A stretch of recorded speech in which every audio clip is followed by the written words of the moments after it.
mis queridos hermanos. El día de hoy vamos a estudiar un tema importante. Todos los temas que estudiamos, principalmente los sábados, son temas de importancia.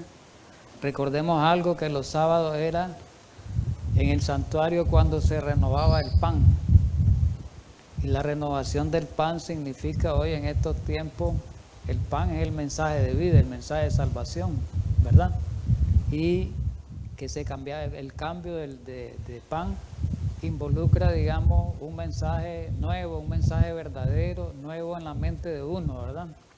Un mensaje del tiempo actual, un mensaje de la actualidad, un mensaje que tiene que ver con la verdad presente.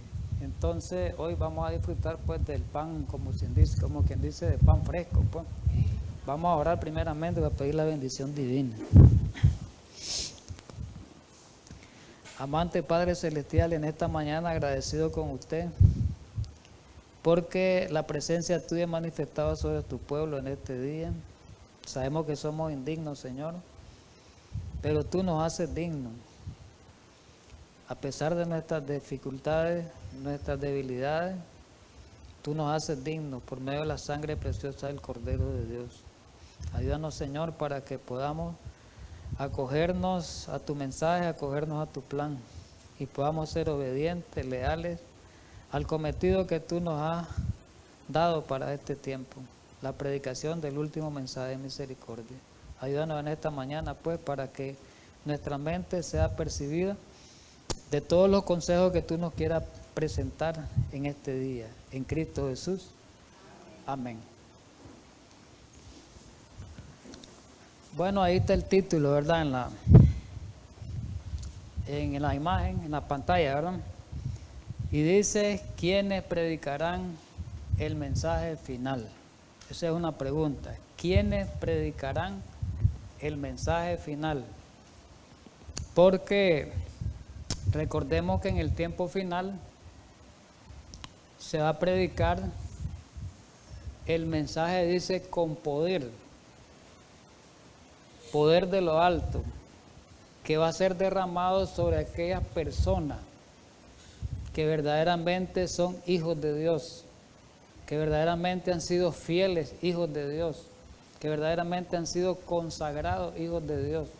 Y Dios derrama su espíritu en gran plenitud, así como en el tiempo del Pentecostés derramó su espíritu en gran plenitud sobre aquellos apóstoles que habían sido también ellos débiles, pero ellos fueron transformados, ¿verdad? En esta última generación también, una generación débil, pero que va a ser transformada por el Espíritu Santo. Así que vamos a estudiar hoy, en esta mañana, y vamos a iniciar con Malaquías 4, 5 y 6, versículos muy conocidos.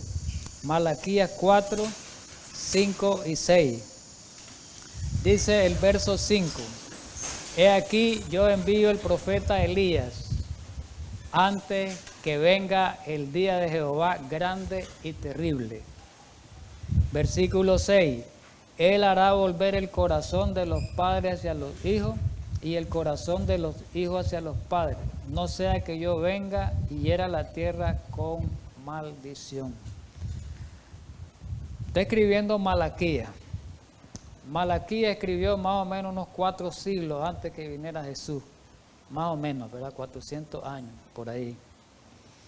Pero aquí nosotros podemos ver de que este profeta dice que iba a venir Elías. Yo envío al profeta Elías antes que venga el día grande y terrible de Jehová. Ya sabemos nosotros que este mensaje, la otra vez hicimos un estudio, tiene 2 aplicaciones. Pero ahorita vamos a ver pues la primera aplicación, en qué consistía. Pero tenemos que recordar algo, que Elías, ahí menciona al profeta Elías. Elías el tisbita, el que vivió en los tiempos del reino del norte, las 10 tribus, en los tiempos del rey Acab y de la reina Jezabel, ya había sido llevado al cielo. Tenía más o menos unos 4 siglos también por ahí de haber sido trasladado al cielo Elías. Entonces, cuando Malaquías habla que iba a venir el profeta Elías, no es que Elías iba a bajar del cielo, iba a venir. Entonces, la pregunta es, ¿quién era el Elías que iba a aparecer? ¿Verdad? ¿Quién era el Elías que iba a aparecer? En Lucas capítulo 1, al versículo 15 al 17, que habla de Juan el Bautista, de la concepción de Juan el Bautista, cuando el ángel está hablando a Zacarías, y le dice el versículo 15, porque será grande delante de Dios, hablando de Juan el Bautista, no beberá vino ni sidra y será lleno del Espíritu Santo aún desde el vientre de su madre. Versículo 16, y hará que muchos los hijos de Israel se conviertan al Señor, Dios de ellos. Y el 17 es clave. Está hablando aquí de Juan el Bautista, fijémonos bien. Pero dice el 17 que él, Juan el Bautista, irá delante de él con el espíritu y el poder de Elías para hacer volver los corazones de los padres a los hijos y de los rebeldes a la prudencia de los justos, para preparar al Señor un pueblo bien dispuesto. Entonces vemos aquí que Juan iba a venir con un poder. Recordemos el poder que Dios le dio al profeta Elías cuando predicó el mensaje allá en el antiguo Israel. Elías predicó un mensaje con mucho celo, con mucho fervor, con mucho poder. Recordemos que la oración de Elías hizo descender fuego del cielo. Quiere decir que había el poder del Espíritu Santo, estaba manifestado en Elías en gran manera. Y otra manifestación del poder del Espíritu Santo en Elías, recordemos, fue la oración mediante el cual se cerró el cielo. Y la oración mediante el cual, o más bien la oración mediante el cual se abrió el cielo, cuando no había llovido los 3 años y pico, ¿verdad? Entonces podemos ver que Elías tenía un mensaje muy poderoso, ¿verdad? Muy poderoso, Elías el Tisbita. Y Juan iba a venir con ese mismo espíritu, con ese mismo poder y con esa misma manifestación espiritual. ¿Estamos de acuerdo? Entonces, aquí ya vamos descubriendo poco a poco que Juan el Bautista iba a venir con ese poder de Elías. Pero las palabras de Jesús fueron más directas y más categóricas, porque Jesús identifica quién era ese Elías que iba a venir, que decía Malaquías. Lo identifica abiertamente Jesús. Miremoslo en San Mateo capítulo 11, versículo 13 al 14. Porque todos los profetas y la ley profetizaron hasta Juan. Hablando de Juan, versículo 14, si queréis recibirlo, él es aquel Elías que había de venir. Entonces, ¿quién era ese Elías que había de venir de Malaquías? Juan el Bautista. Juan el Bautista era el Elías, primeramente, ¿verdad? Primeramente. Muy bien. Había una profecía en el libro de Isaías, más o menos unos 707 siglos antes que viniera Jesús, que hablaba también de la aparición de Juan el Bautista. La voz que clama en el desierto. Isaías 40, el versículo del 3 al 5. Voz que clama en el desierto. Y vamos a ver por qué menciona desierto. Mire cómo se cumplió esto literalmente. ¿Por qué mencionaba desierto esa profecía? Y dice, voz que clama en el desierto, como quien dice, voz que predicaba en el desierto. Preparad el camino a Jehová, enderezad calzada en soledad nuestro Dios.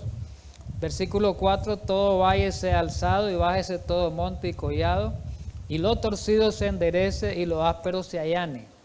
Versículo 5, y se manifestará la gloria de Jehová, y toda carne juntamente la verá, porque la boca de Jehová ha hablado. Entonces, aquí miramos una profecía que hablaba de alguien que iba a venir a predicar, alguien que iba a clamar a voz fuerte en el desierto, y en él se iba a manifestar la gloria de Jehová, traía el poder del Espíritu Santo. Y vemos el cumplimiento en los días de Jesús. ¿Quién era esa voz que clamaba en el desierto? Su cumplimiento está en Mateo capítulo 3, versículo del 1 al 3. En aquellos días vino Juan el Bautista predicando ¿a dónde? En el desierto de Judea. Isaías decía que iba a haber una voz que iba a predicar, a clamar en el desierto. Más de 7 siglos. Lo vemos en los días ya de Juan, días de Jesús, que dice que Juan el Bautista estaba predicando en el desierto de Judea. Y decía su mensaje, arrepentidos, ¿verdad? Porque el reino de los cielos se ha acercado. Pues el mismo Juan, miren bien, el mismo Juan, pues este es aquel de quien habló el profeta Isaías. Juan está diciendo que en él se está cumpliendo la profecía de Isaías. Juan está diciendo, hoy se está cumpliendo en este tiempo la profecía de Isaías en él, en la persona de él. Cuando dice, menciona lo que dijo Isaías, voz del que clama en el desierto, preparad el camino del Señor, enderezar su senda. Recordemos que Juan vino a preparar el camino del Señor, su primera venida. Juan dice que vino a hacer volver los corazones de los padres a los hijos y de los hijos hacia los padres. Ese era el mensaje de Juan y ese es el mensaje de hoy también. Entonces, Juan el mensaje de Juan era el que iba a preparar al pueblo para recibir a Jesús. Iba a preparar al pueblo para recibir a Jesús. Era un mensaje de preparación para recibir al Mesías. Hoy también tenemos el mismo mensaje de preparación para recibir al Mesías, porque ese mensaje tiene doble cumplimiento. Ya lo hemos estudiado anteriormente. Bien, vamos con el espíritu y profecía que nos ayude un poco más a ampliarlo, a extenderlo. Hablando del mensaje de Juan, miremos lo que dice la profeta de este tiempo. En esta época, precisamente antes de la segunda venida de Cristo, en esta época de ahorita, estamos en el 2023, en esta época, precisamente antes de la venida de Cristo en las nubes del cielo, en esta época, hoy, Dios necesita hombres que preparen un pueblo para que esté en pie en el gran día del Señor. ¿Qué es lo que necesita Dios? Hombres que preparen a un pueblo para encontrarse con su Señor, como Juan.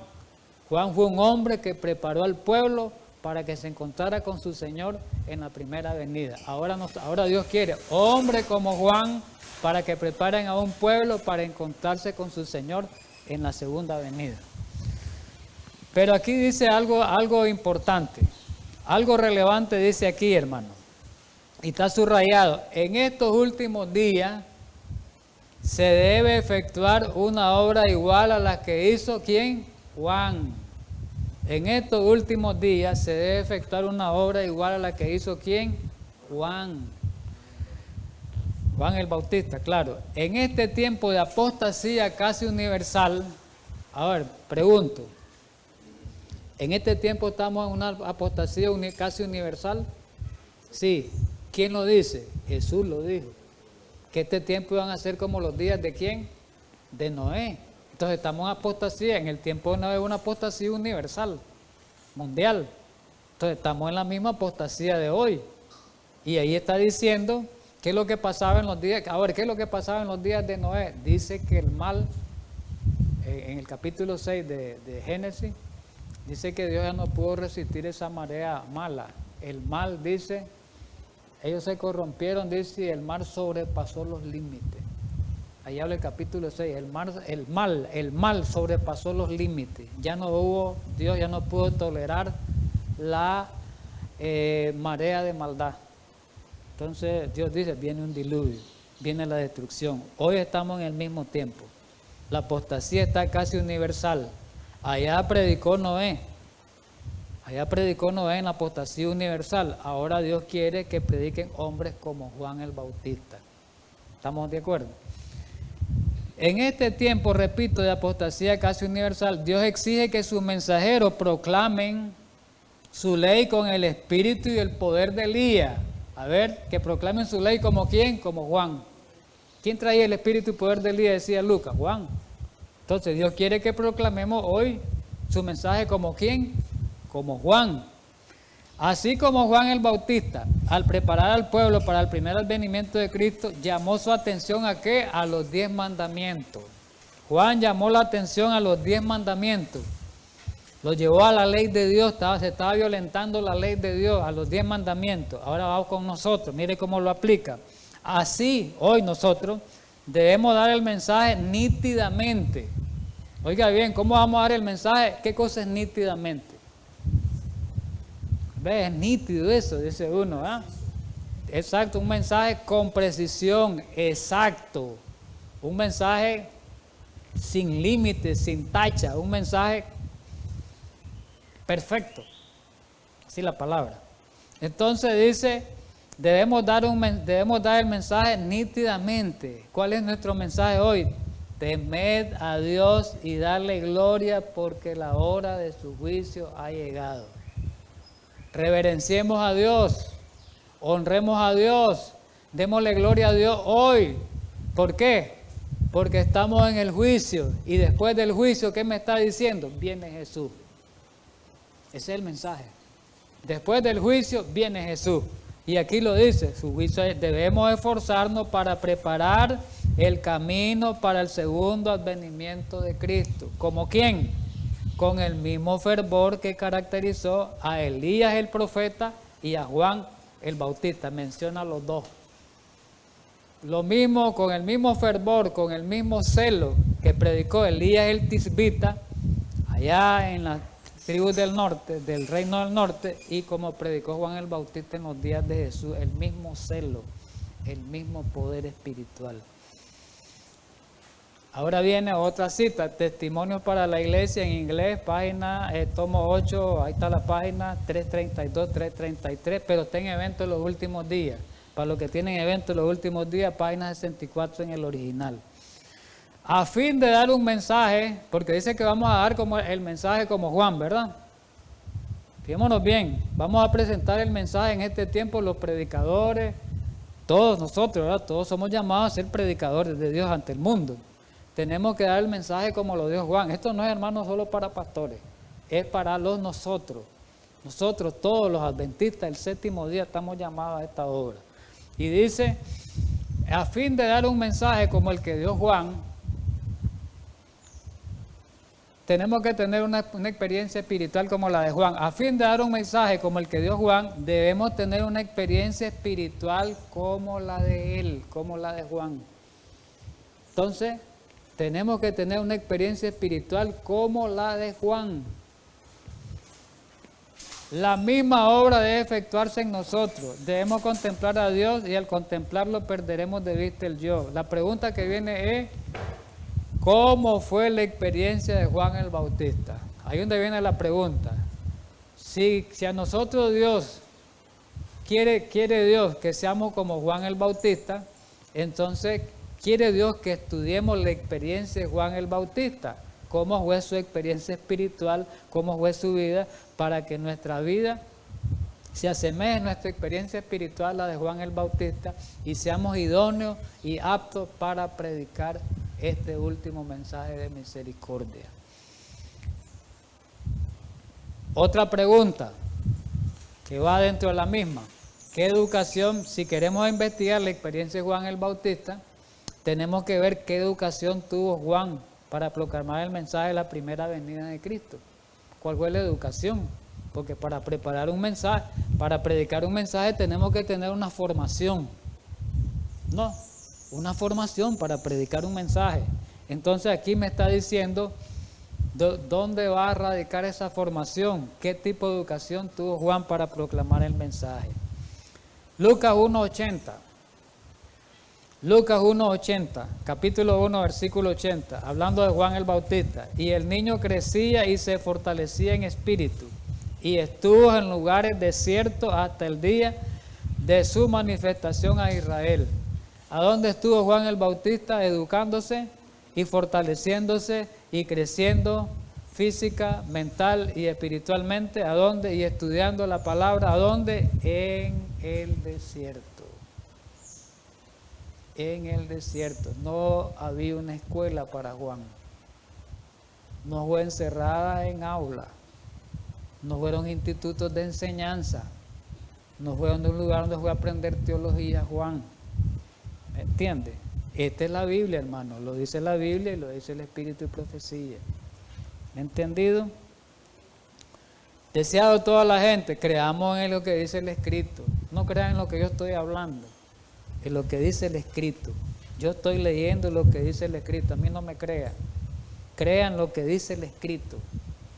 ¿Ya me entienden? El escrito dice esto, no digan que yo dije eso. Juan hallaba en el desierto, ¿dónde? Su escuela y su santuario. ¿Qué era el desierto para Juan? Escuela. ¿Y qué quiere decir santuario? Su iglesia. La iglesia de Juan era el desierto y la escuela de Juan era el desierto.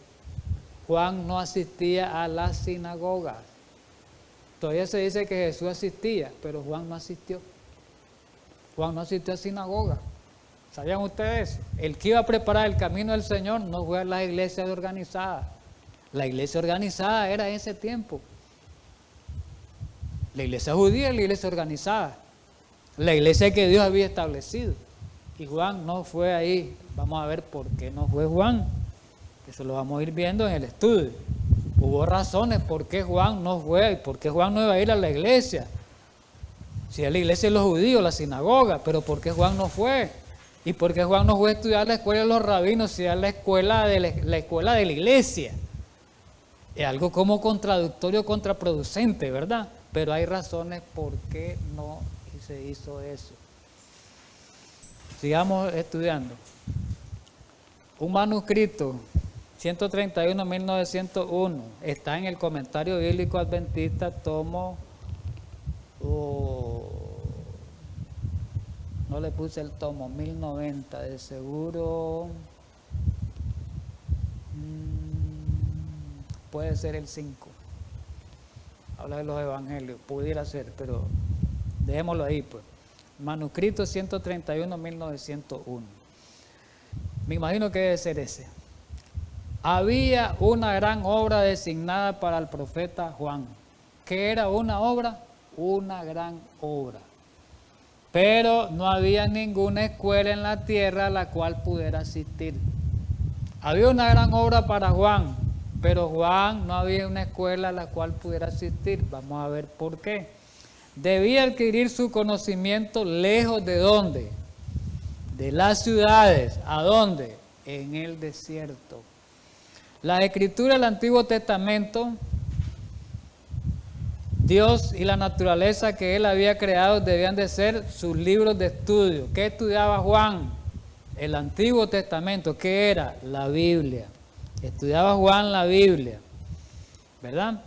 Estudiaba la naturaleza, el mensaje de la naturaleza estudiaba Juan. Esos eran los libros de estudio. Dios estaba capacitando a Juan para su obra, de preparar el camino del Señor. Las costumbres y las prácticas de los hombres no debían de ser la educación de este hombre. Las costumbres y las prácticas no debían de ser la educación de este hombre, dice. La preocupación por lo mundano no debe efectuar en nada la formación del carácter. Pregunto, ¿por qué Juan no estudió en la escuela rabínica? La respuesta la ha deseado toda la gente en la página 76. Voy a avanzar un poco, no voy a leer todo literalmente, por el tiempo. No voy a leer todas las citas, solo lo importante.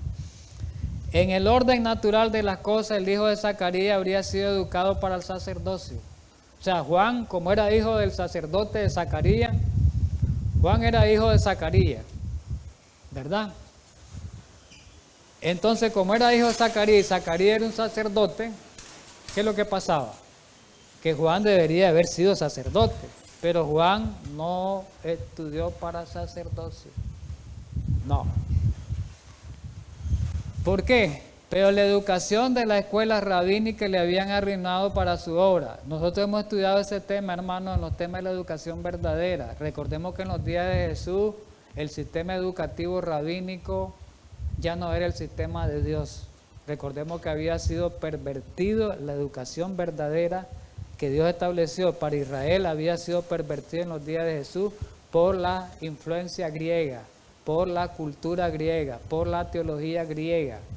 por la filosofía griega. Entonces había una mezcla, el rabinismo era una mezcla de la filosofía griega con la Biblia, entonces estaba contaminado el sistema. Entonces Juan, si hubiera estudiado en esa escuela, y Jesús se hubieran contaminado. Dios no le envió a los maestros de teología para que aprendiese a interpretar las escrituras, le llamó al desierto, y en este tiempo estamos en la misma situación, hermano. No queremos creer, no es un mensaje contra la iglesia adventista. Yo no quiero hacer mensajes ni estar diciendo que hablando mal de la organización y de esto, pero es una realidad. Es una realidad. Al igual que en aquel día, las escuelas de Dios supuestamente estaban pervertidas, supuestamente hoy en este tiempo también. La enseñanza está adulterada en las escuelas supuestamente de la iglesia, de teología, en las escuelas de teología, ¿verdad? No me extiendo más, hermano, por el tiempo, pero allá hay mucho que hablar. Dice que le llamó al desierto para que cambiase la naturaleza. Desde la niñez dice que había recordado esa misión. Juan fue llamado a hacer una obra especial, dice. Había de preparar el camino del Señor y enderezar sus veredas. Ve, como era una obra especial, no podía Juan contaminarse con las enseñanzas pervertidas de ese tiempo. No podía. Entonces el Señor no lo envió a la escuela de los rabinos, lo apartó de las asambleas de los hombres, no quiso Dios, y lo llevó al desierto para que pudiera aprender de la naturaleza y del Dios de la naturaleza. Dios no quería que él tuviera el molde de los sacerdotes y magistrados. Dios no quería como ahora. Dios no quiere que sea el molde de ese de los grandes teólogos. Para este tiempo final, hermano, vamos a ver, no es de teología. No es de doctorado en teología, con mucho respeto a los pastores. Con mucho respeto, pero estamos leyendo y no quiere decir que no todos los pastores, hay pastores que van a salir y que van a obedecer la voz de Dios, pero vamos a ver más adelante, me estoy adelantando. ¿Verdad? Porque tampoco uno tiene que predicar pero sin estar ofendiendo, decir la realidad, es la verdad. Fue a los sacerdotes y magistrados, fue llamado a hacer una obra especial, el Señor no le dio un mensaje, el Señor dice, le dio su mensaje, perdón. La pregunta es, fue a los sacerdotes Juan y magistrados y les preguntó si podía proclamar su mensaje. Voy a preguntarle a la organización, al jefe, si me deja presentar el mensaje, pues, porque yo no tengo credenciales, ¿verdad? Entonces dice que él no les voy a pedir permiso a nadie. Él va a predicar allá al campo, al desierto, a nadie le pidió permiso. Dios lo apartó de ellos para que no fuera influido por su espíritu y enseñanza. Fíjense bien, lo apartó de la teología, lo apartó los sacerdotes, lo apartó los grandes hombres sabios en Biblia en ese tiempo, los doctores de la ley, para que no se contaminara. Este es un mensaje para nosotros hoy. Dice, ahora lo predica ella, no es tiempo ahora de pregonar paz y seguridades. Hoy no es tiempo de pregonar paz y seguridad. Esos mensajitos así, suaves, sencillos. Consejo para maestros, padres y alumnos, página 431, 432. Vamos con Jesús ahora y Juan, los dos. Jesús y Juan fueron representados como ignorantes por los educadores de aquel tiempo. Fueron ignorantes, como ignorantes por los educadores de aquel tiempo. ¿Por qué? Porque no habían aprendido en la escuela de los rabinos, los miraban como ignorantes. Y este es donde aprendió letra. Si este hijo de este carpintero, ¿dónde aprendió letra este? ¿Y por qué habla así este? Y la gente se maravillaba, el pueblo, porque hablaba así, ¿y dónde aprendió este letra? Y los otros fariseos decían, ¿y cómo aprendió este? No ve cómo se asustó, no miren cómo se asustó Nicodemo. Recordemos que Nicodemo era un maestro de maestros. Era un erudito Nicodemo. Y el erudito no pudo con el carpintero. Solo miremos eso, cómo estaba tan distorsionado el sistema religioso en los días de Jesús. Nada de santidad pregonaba. Solo se fueron a la teología filosófica. Una teología basada en humanidad, en hombre. Nada de santidad. Y cuando se topó Nicodemo con Jesús, Nicodemo se quedó espantado y asombrado al ver a aquel hombre sabio, aquella reverencia, aquella humildad. Se quedó asombrado Nicodemo, y eso le quedó toda la vida a Nicodemo, hermano. Esa impresión le quedó toda su vida, ese encuentro con Cristo. Cuando le dijo que tenía que nacer de nuevo y él no lo entendió. Miren, no lo entendió. Sigamos adelante, hermano, pues, porque el tiempo si hablamos, el tiempo se nos va a terminar. Dice que la primera gran lección de toda educación consiste en conocer y comprender la voluntad de Dios. Ve, esa es la gran lección. Ahora vamos con los discípulos. ¿A quién escogió Jesús para predicar el Evangelio? ¿A quién escogió Jesús? La Biblia es clara.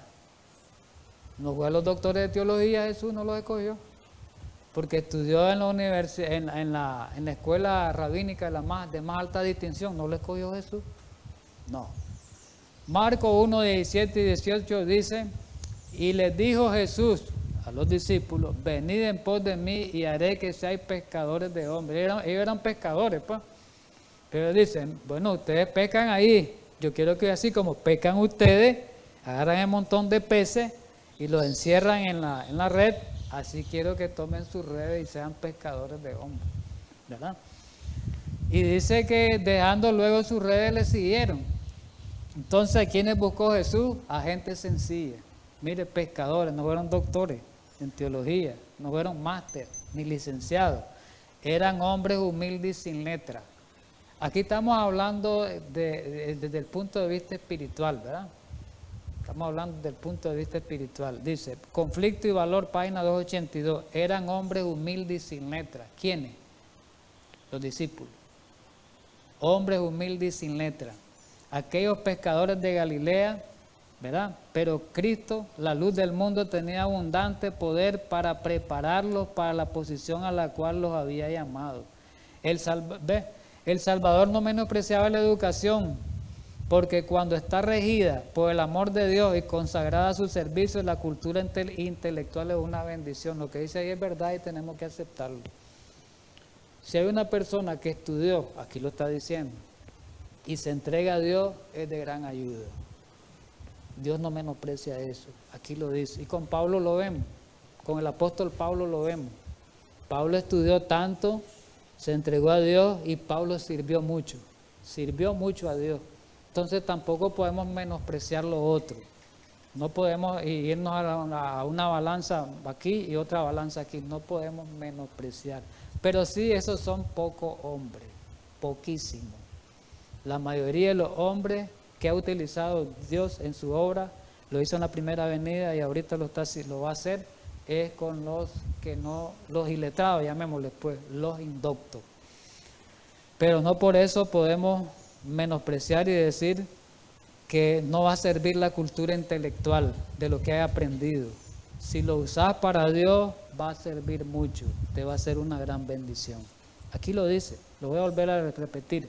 El Salvador no menospreciaba la educación, porque cuando ésta está regida por el amor de Dios y consagrada a su servicio, la cultura intelectual es una bendición. Es una bendición la cultura. En Pablo lo vemos, ahí está el ejemplo de Pablo, hay un ejemplo bíblico, está Pablo.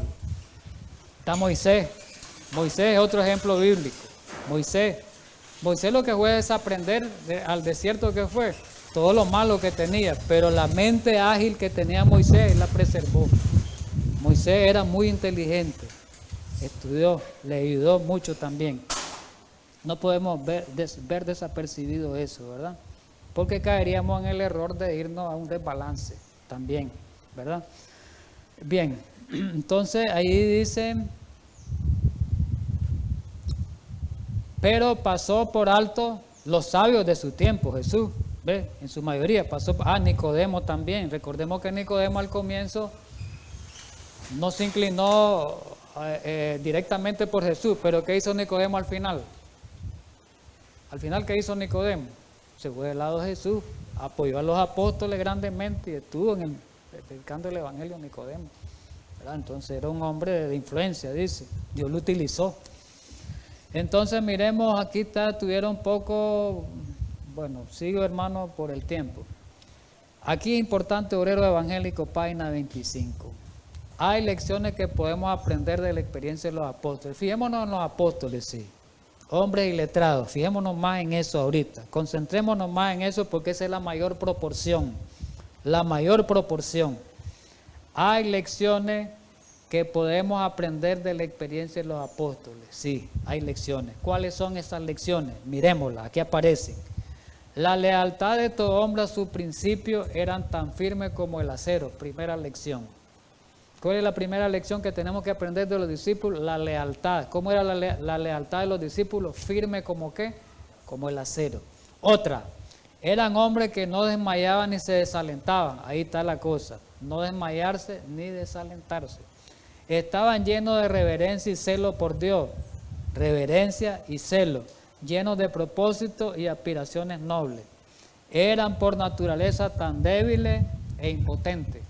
Digamos bien, como cualquiera de los que están ahora en la obra.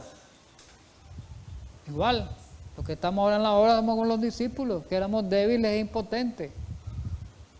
¿Quién dice que no somos débiles e impotentes? Aquí lo dice. Pero ponían su confianza en el Señor. Se esforzaron durante largo tiempo por aprender las lecciones a ellos dadas en la escuela de Cristo. Eso es importante.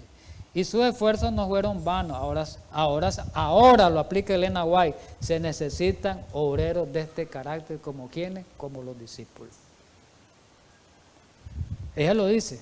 Y dice algo más. Hombres que quieran consagrarse sin reserva en la obra de representar el reino de Dios ante el mundo que yace en la maldad. El mundo necesita hombres de pensamiento, hombres de principio, hombres que crezcan constantemente en entendimiento y discernimiento. Ahora vamos al tiempo final. Ya estudiamos los días de Jesús, los días de Juan, el tiempo de Jesús. Ahora vamos al tiempo final porque el mensaje era, el título era ¿quiénes van a ser los que van a predicar? ¿Cuáles son los obreros que van a predicar en este tiempo el mensaje final? ¿Cuáles son? ¿Qué características reúnen? Ya hemos estudiado las características de Juan el Bautista, que tiene que aparecer presentada y manifestada en los obreros de este tiempo, como las de los apóstoles también. Vamos a eventos los últimos días, página 205, aparece en el comentario bíblico adventista, tomo 7, página 995. Miremos bien. Aplicado ya a nosotros. Cuando sea proclamado el tercer ángel, crecerá hasta convertirse en fuerte clamor, mensaje del tercer ángel. Y a medida que la hora final sea acompañada por gran poder y gloria, los fieles hijos de Dios participarán en esta obra. Me quedo ahí, porque esta cita la vamos a unir las dos. A medida que se acerque el fin, manuscrito, ya aparece evento los últimos días 205 en la misma página, tomada de un manuscrito. A medida que se acerque el fin, los testimonios de los siervos de Dios, subrayado, se harán más decididos y poderosos. Muy bien, las dos citas. Lo que está subrayado dice que los fieles hijos de Dios, ¿quiénes van a participar en esa obra de predicar el último mensaje de misericordia? Los fieles hijos de Dios. Y dicen en la segunda cita, los siervos de Dios. ¿Quiénes van a ser los fieles hijos de Dios en ese tiempo? Y quiénes van a, la pregunta es, ¿quiénes serán esos fieles siervos de Dios? Porque las dos citas me dicen que los que van a predicar el mensaje son los fieles hijos de Dios. Y en la otra cita me aparece siervos hijos de Dios. La pregunta es, ¿quiénes serán esos fieles siervos de Dios? O más bien, ¿qué características tendrán esos fieles siervos de Dios? Vamos a presentarla con el Espíritu y Profecía. Evento los últimos días, testimonio para la iglesia, tomo 5 en inglés, página 80-82. En la solemne obra final, tiempo final, aquí donde viene esto es importante que lo descifremos bien. Pocos grandes hombres serán ocupados, ahí está. No dice no van a ser ocupados. Por eso no podemos irnos, no digamos que los grandes pastores de teología no van a ser ocupados. No, van a ser ocupados pocos. Pero la inmensa mayoría no van a ser pastores que estudiaron institutos de enseñanza. Aquí lo dice más adelante. Va a ser como en el tiempo de los discípulos, va a ser por el pueblo, hombres del pueblo común, hombres indoctos, ¿verdad? Hombres que no estudiaron institutos de enseñanza teológica van a ser. Pero sí, no se descarta que algunos de los pastores que se entreguen a Dios verdaderamente de corazón y reconozcan que el mensaje de misericordia va a ser predicado por el poder del Espíritu Santo y no por lo que uno, por la teoría, la teología, ellos sí van a predicar el mensaje y con gran fervor también. Porque aquí lo dice: en la solemne hora final, pocos grandes hombres serán ocupados. Dios realizará una obra en nuestros días que apenas unos pocos anticipan. Suscitará y exaltará entre nosotros a aquellos que son enseñados por la unción de su Espíritu. Oiga bien, unción del Espíritu. Antes que por la preparación externa de parte de las instituciones científicas. No, instituciones científicas no. Pero aquí dice algo, miren, no descarta. No se debe despreciar ni condenar estos medios. Dios los ha ordenado, pero solo pueden proveer calificaciones externas. ¿Ve? Dios manifestará que no depende de seres mortales doctos y engreídos. ¿Por qué dice que los doctos son engreídos? La mayoría, aunque estudiemos teología, estudien en los institutos de enseñanza, doctores, hay mucho orgullo y engreimiento. Eso sí tenemos que verlo y aceptarlo. En los grandes estudiosos, en los doctorados, en los másteres en teología, hablamos de teología, de la palabra de Dios, ¿verdad? Teología dice que eso, porque aquí está hablando desde el punto de vista de los institutos de enseñanza teológica, dice dependen de seres mortales doctos y engreídos, pero dice que van a ser pocos, no se descarta que no va a haber ni uno, van a ser pocos. Conflicto de los siglos, página 664, evento de los últimos días 209. Miren las características. Los obreros serán calificados más bien por la unción de ¿qué? De su espíritu. ¿Por qué? Por la educación de institutos de enseñanza. Oiga bien, para el tiempo final calificado ¿por qué? Unción del espíritu, no por los institutos de enseñanza. Habrá hombres de fe y oración que sentirán impelidos a declarar con santo entusiasmo la palabra que Dios les inspire. Otra cita. Dice que Dios va a emplear, otra cita, medios que nos va a sorprender, nos van a sorprender. Y aquí está siempre evento de los últimos días 207, página original.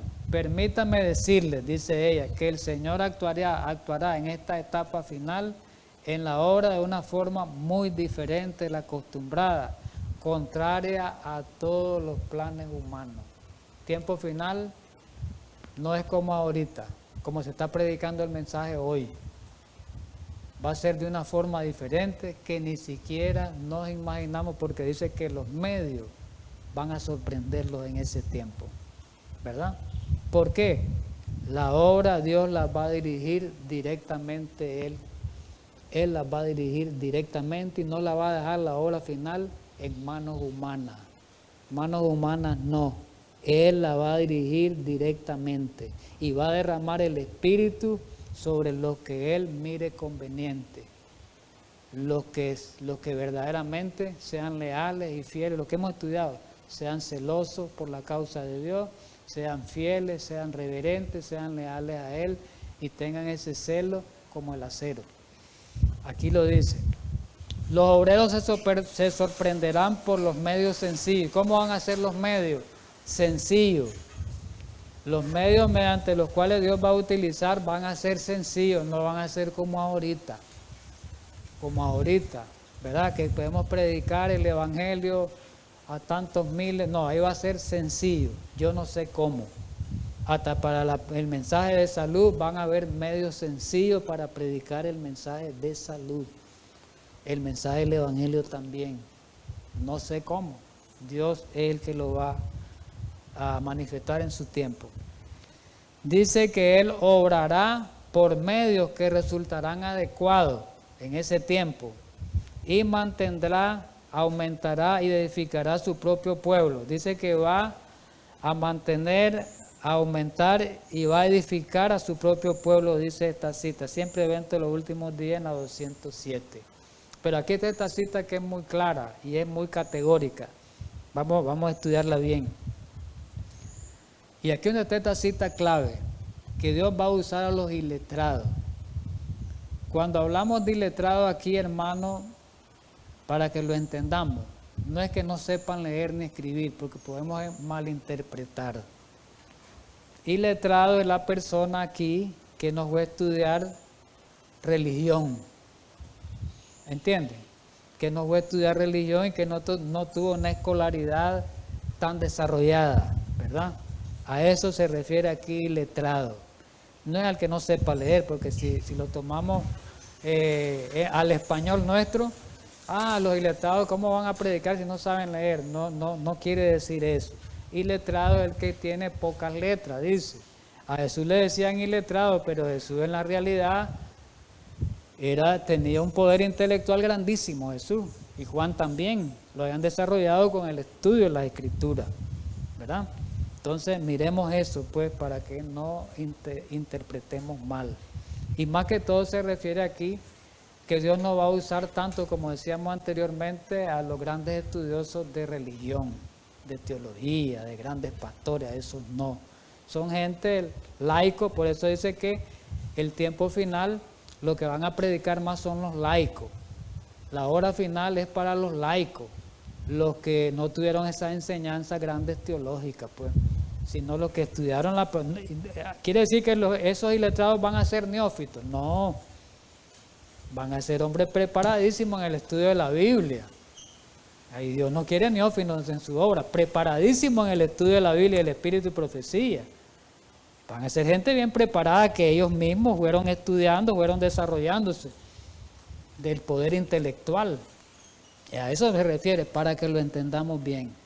Él suscitará hombre y mujer entre la gente corriente para hacer su obra, así como en la antigüedad llamó a pescadores para que fuesen sus discípulos.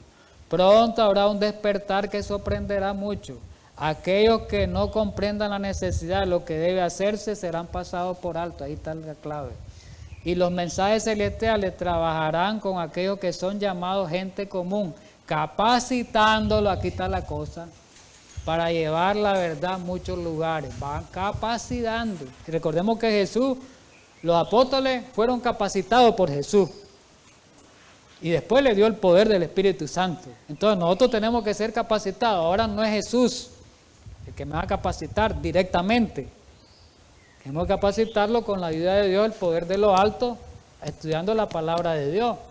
Y Dios nos va a dar el poder de lo alto, en ese sencillo.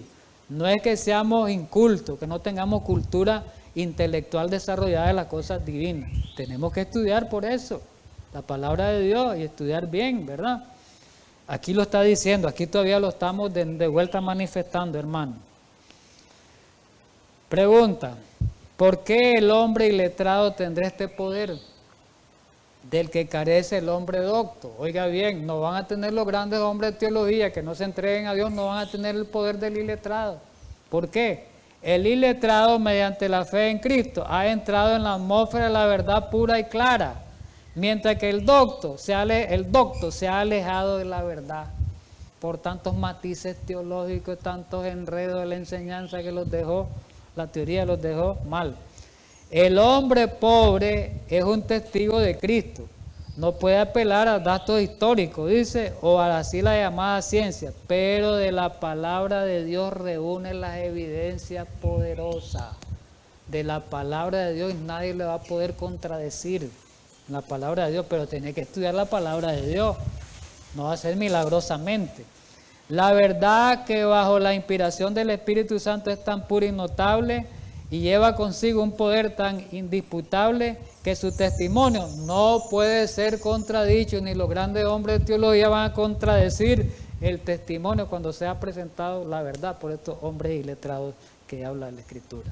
Muy bien, ya vamos a ir terminando poco, unos minutitos más. ¿Quiénes más van a predicar el mensaje en ese tiempo? Con el poder de los altos. ¿Saben quiénes? Niños. Niños van a predicar el mensaje, pero no cualquier niño, hermano. No creamos que porque están los niños en la iglesia van a predicar el mensaje, este mensaje. No, hermano. Tienen que tener una educación como la de Juan. Si no, no va a predicar este mensaje. No nos engañemos que por traerlos a la iglesia, pues por hacer cultos diarios en la casa, eso no es suficiente, eso está bien. Tiene que ser sometido a una educación verdadera. Muchos aún ante los indoctos ahora proclaman la palabra del Señor.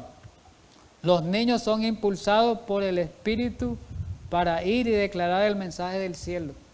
¿Quiénes? Niños. Pero ya sabemos cuáles niños van a ser. Los niños que desde pequeños se van educando y formando y se van corrigiendo los hábitos, las costumbres malas. Los padres tienen que dar en esa educación. Eso es lo que se hacía, eso es lo que se estaba haciendo aquí. Eso es lo que se estaba haciendo aquí, en esta escuela de aquí. Ese era el plan, ¿verdad? Muy bien, el Espíritu se derrama sobre todos los que cedan a sus indicaciones y arrojando de lado toda maquinaria humana, sus reglas limitativas y métodos cautelosos, los niños van a declarar la verdad con el poder del Espíritu. Última cita. Cuando también está en Eventos de los Últimos Días 2:10. Cuando las inteligencias celestiales, óigase bien, cuando las inteligencias celestiales vean que los hombres no presentan más la verdad en su sencillez, ¿qué va a pasar? Como lo hizo, en su sencillez como lo hizo Jesús. Los mismos niños serán movidos por el Espíritu de Dios y saldrán a proclamar la verdad para este tiempo. Oigamos bien, hermano. Los niños van a proclamar la verdad para este tiempo con el poder de lo alto. Óigase bien, niños. Los niños van a proclamarlo con el poder de lo alto. Quiere decir que los niños van a tener una cultura intelectual desarrollada, que se ha ido desarrollando desde la niñez en ese proceso. Van a ser niños pequeños, hermano. No digamos un niño ahí de 15, 14, 15 años, niños pequeños van a predicar el mensaje, hermano. Pero yo le digo, son niños que van a tener una educación verdadera, ¿verdad? Así que mis hermanos, hemos visto hoy, para resumir y a terminar, resumiendo y concluyendo, la obra final de Dios. Recordemos que la obra de la primera venida, el mensaje de la primera venida de Jesús fue predicado por Juan el Bautista. Y decía en los escritos que tenemos que tener una obra especial como la de Juan, es la que vamos a predicar nosotros en este tiempo. Y lo que prediquemos esa obra tenemos que tener la experiencia de Juan. Ya le estudiamos la experiencia de Juan, la experiencia de los discípulos. Y que la obra va a ser predicada más por los indoctos, por los iletrados, por los que no fueron a estudiar a esos institutos bíblicos de enseñanza, a esas escuelas de teología, a esas universidades de teología. Van a ser más por aquellos laicos, por aquellas personas que se les llama laicos, que se preocuparon por estudiar la verdad, se preocuparon por desarrollar la cultura intelectual a través del estudio de la Biblia y los consejos inspirados del Espíritu y profecía. Pero no quiere decir tampoco de que Dios no vaya a utilizar a nuestros hermanos pastores. Van a haber pastores que están dentro del ministerio predicando hoy de la iglesia, la misma iglesia organizada, que van a salir de ahí y ellos van a predicar el mensaje de verdad presente, el mensaje final. Pero dice el escrito que van a ser pocos. Esto es importante que lo tengamos en mente. Así que, mi queridos hermanos, los que estamos aquí, somos llamados para que formemos parte de ese grupo de laicos, para que prediquemos el último mensaje de misericordia. Pero para ello tenemos que reunir todas las características que salieron ahí, aplicadas a Juan el Bautista, aplicadas a los apóstoles. ¿Estamos entendidos? Que Dios nos ayude, Dios nos guarde y nos dé esa bendición especial para que nosotros podamos ser los futuros predicadores. Vamos a orar para terminar. Amante Padre Celestial, gracias en esta mañana por haber estudiado un poco tu santa palabra de Dios, por darnos ese espíritu de entendimiento. Ayúdanos en este sábado a recibir luz, cada día más luz, esa luz especial que necesitamos para este tiempo. Te rogamos que perdones nuestros pecados, Señor, y que en este día podamos ser rejuvenecido por el Espíritu Santo, rejuvenecido en espíritu, dice, y en verdad, en Cristo Jesús. Amén.